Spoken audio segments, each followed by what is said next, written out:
Assalamualaikum warahmatullahi wabarakatuh. Hai everyone, gimana nih kabarnya? Semoga baik-baik saja ya. Perkenalkan, nama saya Aisyah Al-Khairunida dengan NIM 2021135, mahasiswi Institut Ilmu Al-Quran Jakarta, Prodi Ilmu Al-Quran dan Tafsir, Fakultas Usuluddin dan Dakwah. Di sini saya akan menjelaskan tentang bab zakat.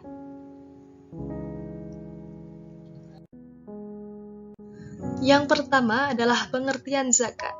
Apa sih zakat itu? Menurut bahasa, zakat berarti bersih, tumbuh, dan terpuji. Sedangkan menurut istilah, yaitu kadar harta tertentu yang diberikan kepada para mustahik atau yang berhak menerimanya dengan beberapa syarat. Zakat juga dimaksudkan untuk mendekatkan diri kepada Allah serta untuk membersihkan diri seorang dan hartanya. Yang kedua, yaitu sumber hukum zakat. Di sini saya menggunakan dalil Al-Quran dan hadis. Yang pertama yaitu surah Al-Baqarah ayat 43 yang berbunyi, A'udzu billahi minasyaitonir rajim. Bismillahirrahmanirrahim. Wa aqimus salata wa atuz zakata warka'u ma'ar raki'in. Yang artinya, dan dirikanlah salat, tunaikanlah zakat, dan rukuklah beserta orang-orang yang rukuk. Yang kedua ada hadis yang berbunyi, Bunyal Islamu ala khumsin, syahadatu an la ilaha illallah wa anna Muhammadar Rasulullah, wa yuqamis salah, wa ita'iz zakah, wa shaumi Ramadan, wa hajjil bait.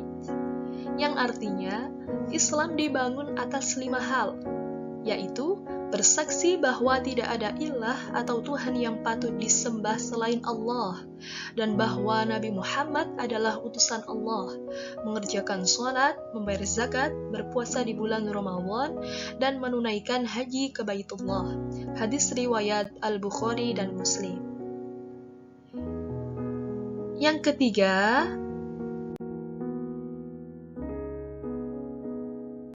saya akan menerangkan tentang rukun zakat. Apa sih rukun zakat itu? Yaitu yang pertama, pelepasan atau pengeluaran hak milik pada sebagian harta yang dikenakan wajib zakat. Yang kedua, melepaskan atau mengeluarkan sebagian dari nisab atau harta yang wajib dikeluarkan zakat atasnya, dengan melepaskan kepemilikan terhadapnya. Yang ketiga, penyerahan sebagian harta tersebut dari orang yang mempunyai harta kepada orang yang bertugas atau orang yang mengurusi zakat atau biasa disebut dengan amil zakat. Yang keempat, dan menyerahkan amil kepada orang-orang yang berhak menerima zakat sebagai milik.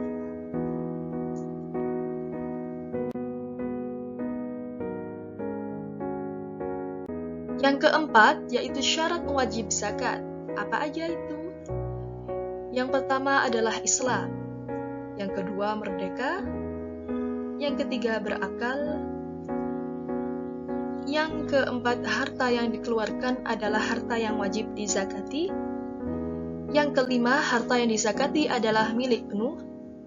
Yang keenam adalah harta yang dizakati mencapai nisab. Yang ketujuh, kepemilikan harta telah mencapai haul atau dimiliki sampai 1 tahun. Selain tanam-tanaman atau zakat pertanian yang dikeluarkan zakatnya ketika panen dan selain zakat fitrah. Dan yang kedelapan adalah harta bukan termasuk harta hasil hutang. Dan yang terakhir adalah harta yang akan dizakati melebihi kebutuhan pokok. Kemudian selanjutnya adalah syarat sah zakat. Syarat sah zakat ada 2. Yang pertama adalah niat. Yang kedua adalah tamlik atau memindahkan kepemilikan kepada penerimanya.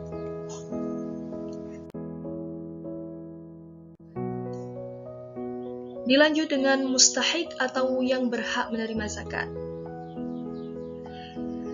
Yang pertama adalah orang fakir, yaitu orang yang tidak memiliki harta untuk menunjang kebutuhan primer atau dasarnya. Yang kedua adalah orang miskin, yaitu orang yang hartanya atau penghasilannya tidak mencakup bagi kebutuhan dasarnya untuk kehidupannya sendiri maupun keluarga. Yang ketiga adalah amil, yaitu orang yang ditunjuk oleh pemerintah yang sah untuk mengurus zakat, baik mengumpulkan, memelihara, membagi, dan mendayagunakan serta petugas lain yang ada hubungannya dengan pengurus zakat. Yang keempat adalah mu'allaf, orang yang baru masuk Islam dan memerlukan masa pemulihan dalam agama barunya itu dan untuk memerlukan dana. Yang kelima adalah gharimin, yaitu orang yang dililit oleh hutang dan tidak dapat melepaskan dirinya dari jeratan hutang kecuali dengan bantuan dari luar. Yang keenam adalah sabilillah, yaitu orang yang berada di jalan Allah, baik dalam waktu perang atau segala usaha yang bertujuan untuk menegakkan syiar agama ketika membutuhkan biaya. Yang ketujuh adalah ibnu sabil, atau orang-orang yang berada dalam perjalanan bukan untuk tujuan maksiat, yang kehabisan biaya dalam perjalanannya dan tidak mampu meneruskan perjalanannya kecuali dengan bantuan dari luar. Dan yang terakhir adalah budak.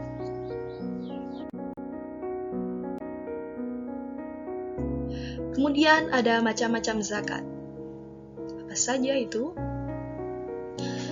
Yang pertama ada zakat mal, yaitu kadar harta benda tertentu yang wajib dikeluarkan oleh umat muslim yang memenuhi syarat kepada orang yang berhak menerimanya.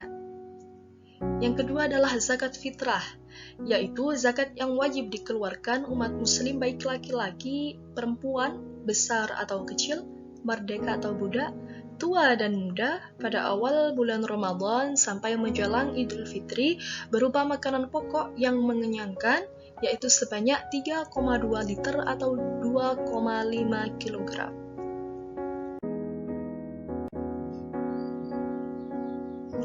Selanjutnya yaitu harta atau kekayaan yang wajib dikeluarkan zakat malnya. Pada umumnya, ulama-ulama klasik sesuai dengan nas yang ada mengkategorikan bahwa harta yang terkena zakat adalah binatang ternak, emas dan perak, barang dagangan, harta galian, dan yang terakhir adalah hasil pertanian.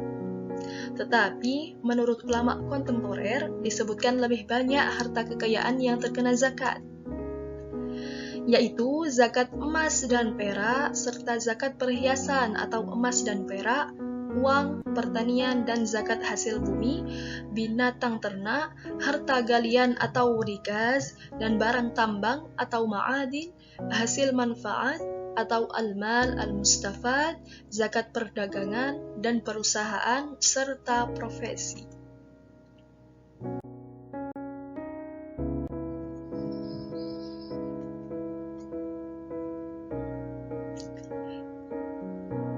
Yang terakhir adalah hikmah zakat. Yang pertama, mendorong hamba untuk bersyukur kepada Allah yang telah memberikan harta. Yang kedua, zakat dapat membiasakan muzaki atau memberi zakat untuk bersifat dermawan dan melepaskan dirinya dari sifat-sifat bakhil, apalagi jika ia mampu merasakan manfaatnya, serta menyadari bahwa zakat mampu mengembangkan harta yang dimiliki. Dan yang ketiga adalah zakat dapat memperkuat jalinan ukhuwah dan mahabbah atau cinta antara diri muzaki dengan orang lain. Jika kepopuleran zakat dapat tergambarkan hingga setiap muslim sadar diri untuk menunaikannya, maka tergambarkan pula nuansa kasih sayang, kuatnya persatuan dan teguhnya persaudaraan.